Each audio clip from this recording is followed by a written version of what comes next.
Hey, welcome to my channel. My name is Curtis A. Merriweather Jr. In 2020, I was named a game changer by the White House Policy Advisor for Innovation and Entrepreneurship.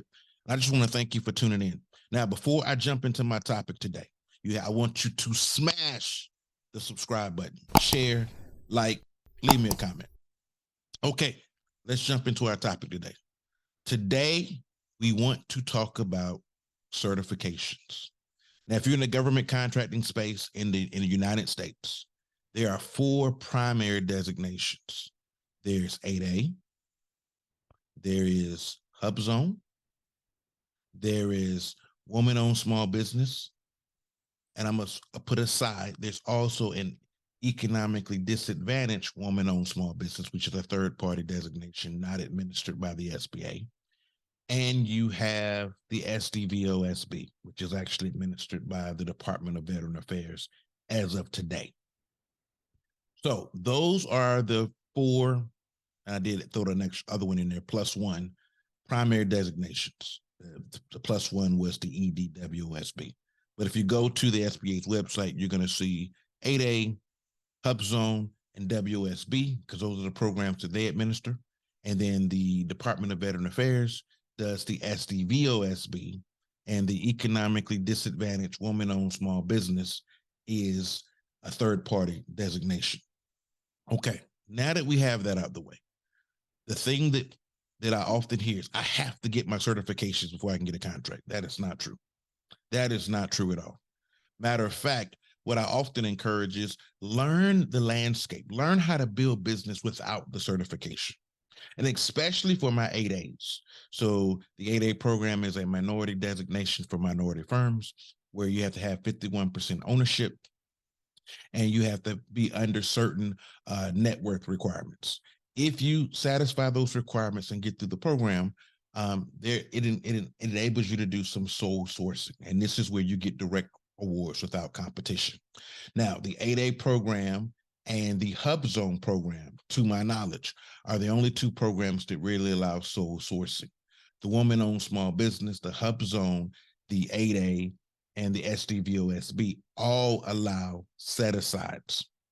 These are opportunities where you can only compete if you have a certain designation. But the thing I want to caution against, certifications are great, but do not fall into the trap of leading with your certification.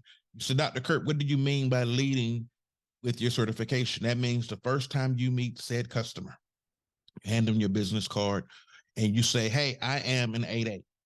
And then you go on with your tagline. Or, hey, Mr. Customer or Mrs. Customer, I am a WOSB. I'm a woman-owned small business. Do not do that.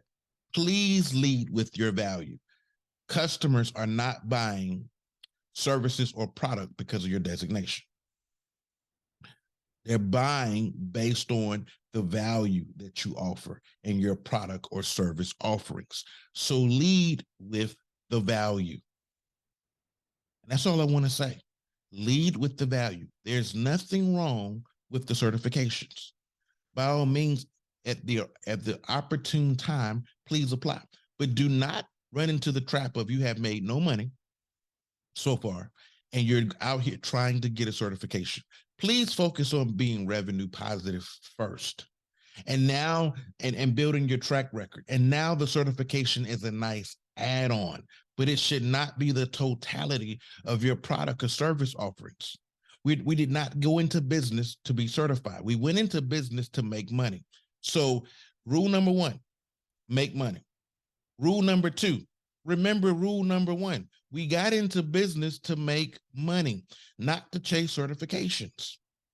And I cannot stress this enough. As you go out and you peruse the Google highways, you're going to find companies encouraging you to get the certification.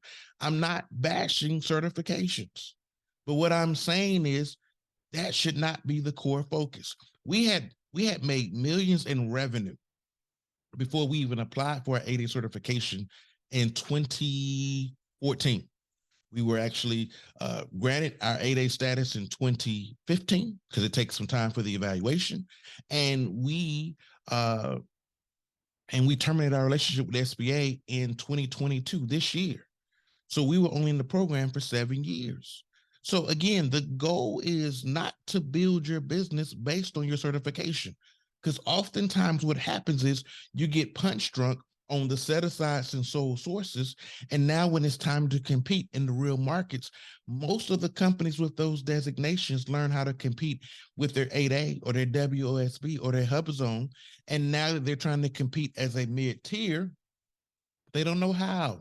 And those companies oftentimes half in value, half in size, because their whole portfolio is based on sole sources and set asides. So please don't set yourself up for the okie doke. So again, I am not against certifications. I am against building your business off your certification alone. I want you to be able to stand on your own 2 feet and be able to compete. Because once the designation goes away, especially for my 8As, once the designation goes away, what do you have left? So I want you to build your house on a firm foundation of, of value, not certifications. But that's all I want to say about this.